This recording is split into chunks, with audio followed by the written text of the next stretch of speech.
Hello everyone, ఎలా ఉన్నారు అందరూ? Welcome back to my channel. So చాలామంది నా అలాగే అనుకుంటారు, లైక్ వెయిట్ లాస్ నేను స్టార్ట్ చేశానంటే త్వరగానే వెయిట్ చేంజ్ కనిపిస్తుంది. సో నా బాడీ చెప్పినట్టు వింటుంది. నేను వన్స్ డైట్ స్టార్ట్ చేయగానే త్వరగానే వెయిట్ లాస్ అయిపోతాను, ఫాస్ట్‌గా రిజల్ట్స్ వస్తాయని. కానీ మనం స్టార్ట్ చేసేంత వరకు కూడా అది ఎంత కష్టమో తెలుస్తుంది. సో నేను కూడా అలానే అనుకున్నాను. స్టార్ట్ చేస్తున్నాను కదా త్వరగానే తగ్గిపోతానని. కానీ మనకి మెయిన్‌గా కన్సిస్టెన్సీ ఉండాలి. ప్రాపర్‌గా డిసిప్లైన్డ్‌గా ఉంటూ ఎఫర్ట్స్ పెడితేనే మనం అనుకున్న రిజల్ట్స్ మనము అచీవ్ చేయగలుగుతాము. లైక్ చాలామంది స్ట్రగుల్ అవుతూ ఉంటారు వెయిట్ లాస్‌లో నాకులాగే. ఎగ్జాంపుల్ ఏంటి అంటే క్యాలరీ రిస్ట్రిక్షన్స్‌లో ఉండము. లైక్ మనకి ఎలాంటి ఫుడ్ ఐటెమ్స్ తీసుకుంటే మనం వెయిట్ గెయిన్ అవుతున్నాం. ఫస్ట్ మనం దానిపైన ఫోకస్ చేయగలగాలి. మన వెయిట్ చెక్ చేసుకుంటూ ఉంటూ 2, 3 డేస్‌కి ఈ ఐటెమ్స్ తీసుకోవడం వల్ల మనం కొంచెం వెయిట్ గెయిన్ అవుతున్నాము. ఈ మీల్ ప్లాన్ తీసుకోవడం వల్ల వెయిట్ లాస్ అవుతున్నాం. ఇవన్నీ గూడా ఫస్ట్ మనం మన బాడీని అర్థం చేసుకోవాలి. అప్పుడే మనం అనుకున్న రిజల్ట్స్ అచీవ్ చేయగలుగుతాం. ఎందుకు అంటే ఇది 1 మంతు, 1 వీక్‌లో అయిపోయేది కాదు. మనం ఒక హెల్తీ లైఫ్ స్టైల్ చూజ్ చేసుకొని లైఫ్ లాంగ్ ఫాలో అవ్వాలి అంటే ఫస్ట్ మన బాడీకి ఎలాంటి ఫుడ్ ఐటెమ్స్ సూట్ అవుతున్నాయి, ఎలాంటి ఐటెమ్స్ తీసుకుంటే మనం వెయిట్ గెయిన్‌లో గానీ, వెయిట్ లాస్‌లో గానీ చేంజెస్ వస్తున్నాయి. ఇవన్నీ ఫోకస్ చేయాలి అని నేను తెలుసుకుంటున్నాను ఈ 45 డేస్‌లో. అండ్ ఈ స్టార్ట్ చేసిన జర్నీలో అయితే నేను ఓన్లీ 1 కేజీ మాత్రమే నేను వెయిట్ లాస్ అయ్యాను. ఎందుకు అంటే చీట్ మీల్స్ చేశాను. నేను వైట్ రైస్ అయితే నేను కట్ డౌన్ చేయలేదు. మాక్సిమం నేను ఒకసారి నైట్ టైమ్ కూడా నాకు టైం లేక, లేదు అంటే ప్రిపేర్ చేసుకోవడం కుదరకపోతే లెఫ్ట్ ఓవర్ రైసే నైట్ టైమ్ కూడా నేను తీసుకోవడం అట్లా చేస్తూ ఉన్నాను. మేబీ అదొక వన్ ఆఫ్ ద రీజన్ అయ్యుండొచ్చు. బట్ నాకు తెలీదు. ఎందుకు అంటే నేనైతే వెయిట్ గెయిన్ అవ్వలేదు రైస్ తీసుకుంటున్నా గూడా. వెయిట్ మెయింటైన్ 1 కేజీ మాత్రమే లాస్ అయ్యాను. ఎందుకంటే నేను కొంచెం ఎక్కువ ఎఫర్ట్స్ పెట్టాలి.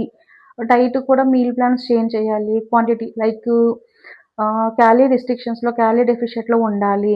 ఎలాంటి ఐటెమ్స్ తీసుకుంటే ఫ్యాట్ లాస్ అవుతాము, ఎలాంటి వర్కౌట్స్ చేయాలి, ఎంతసేపు చేయాలి, ఇవన్నీ ఇప్పుడిప్పుడు తెలుసుకుంటున్నాను. ఎందుకంటే నేను కొంచెం వర్క్ చేసుకుంటూ ఇవన్నీ మేనేజ్ చేయాలంటే కుదరట్లేదు. బట్ ఇంకొంచెం టైం ఇస్తూ గూడా ప్రాపర్‌గా ప్లాన్ చేయాలనుకుంటున్నాను. నెక్స్టు అప్‌కమింగ్ వీడియోస్‌లో గూడా మాక్సిమం నేను ఎలాంటి లైక్ గ్యాప్స్ లేకుండా కన్సిస్టెన్సీ తోటి ప్రాపర్‌గా ప్లాన్ చేయాలి అనుకుంటున్నా. బట్ ఈ వన్ థింగ్ ఏంటి అంటే నేను కొంచెం లాస్ట్ ఒక 2 మంత్స్‌తో కంపేర్ చేస్తే కొంచెం డిసిప్లైన్డ్‌గా లైక్ హోమ్‌మేడ్ ఫుడ్ తీసుకుంటున్నాము ఇంట్లో వాళ్ళం కూడా. బయట ఫుడ్ చాలా వరకు తగ్గిచ్చాను. వెజిటబుల్ కన్సంప్షన్ ఎక్కువైంది. ఎక్కువ వెజిటబుల్ సలాడ్స్ ఇంక్లూడ్ చేసుకోవడం గానీ, లేదు అంటే స్టీమ్ బాయిల్డ్ వెజిటబుల్స్ ఇంక్లూడ్ చేసుకుంటున్నాను. హైడ్రేట్ ఉండడము. నా స్కిన్‌లో కూడా కొన్ని చేంజెస్ కనిపిస్తున్నాయి. కొంచెం యాక్టివ్‌గా ఉండడం నేర్చుకున్నాను. లైక్ ఎక్కువ సేపు కూర్చొని చేసే వర్కే కాబట్టి కొంచెం మధ్య మధ్యలో లెగుస్తూ ఉండడము, ఒక 5 మినిట్స్ అయినా వాక్ చేస్తూ ఉండడం, ఇవన్నీ గూడా నాకు కొంచెం టైం పడుతుంది అలవాటవ్వడానికి. ఒక్కసారిగా మనం చేంజ్ అవ్వాలి అంటే మన బాడీకి, మనకి కూడా కొంచెం టైం పడుతుంది. ఎందుకంటే అర్థం చేసుకొని చేంజ్ అవుతూ ఉండాలి కాబట్టి.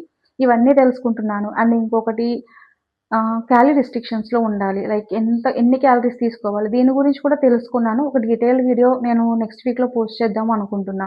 ఎన్ని క్యాలరీస్ తీసుకోవాలి, ఎంత రిస్ట్రిక్షన్స్‌లో ఉండాలి, ఎలాంటి ఫుడ్ ఐటెమ్స్ నాకు సెట్ అవుతుంది, ఇవన్నీ కూడా. Main thing consistency. ప్రాపర్‌గా మనము డిసిప్లిన్డ్‌గా ఉండాలి. అప్పుడే మనం అనుకున్న రిజల్ట్స్ మనకొస్తాయి. మనం అనుకున్న రిజల్ట్స్ రానంత మాత్రాన గివ్ అప్ ఇవ్వకుండా కొంచెం టైం ఇచ్చి ఓపికగా ఉండాలి అని అయితే తెలుసుకుంటున్నాను. ఎంత నేను హోమ్‌మేడ్ తీసుకుని ఇంట్లోనే ఐటెమ్స్ తీసుకుంటున్నా కూడా వెయిట్ లాస్ డిఫరెన్స్ లేదు. ఎందుకు అంటే నేను క్యాలరీ డెఫిషియట్‌లో లేను. సో, డైట్ ప్లాన్ మారుస్తాను. అవన్నీ కూడా డీటెయిల్‌గా ఇంక్లూడ్ చేయాలి అనుకుంటున్నాను అప్‌కమింగ్ వీడియోస్‌లోని. ఇంకొంచెం ఓపికగా ఉండాలి. ఎందుకంటే చాలామంది రిజల్ట్స్ రాకపోయేసరికి ఇంట్రెస్ట్ లేకపోవడం తగ్గిపోతుంది. గివ్ అప్ ఇచ్చడం ఇవన్నీ చేస్తూ ఉంటారు. అట్లా కాకుండా మనకి మనం కొంచెం టైం ఇచ్చుకుంటూ ఉంటే థింగ్స్ అనేది పాసిబుల్ అవుతుంది. మేబీ ఒక 1 మంత్, 2 మంత్స్ టైం పడుతుందేమో. బట్ మనం అనుకున్న రిజల్ట్స్ వచ్చేంత వరకు కూడా ఓపికగా ఉండాలి అని అయితే నేను తెలుసుకుంటున్నాను. సో, నెక్స్ట్ వీడియోస్‌లో క్లియర్‌గా ఎక్స్‌ప్లెయిన్ చేస్తూ ఉంటాను. Thanks everyone. బాయ్.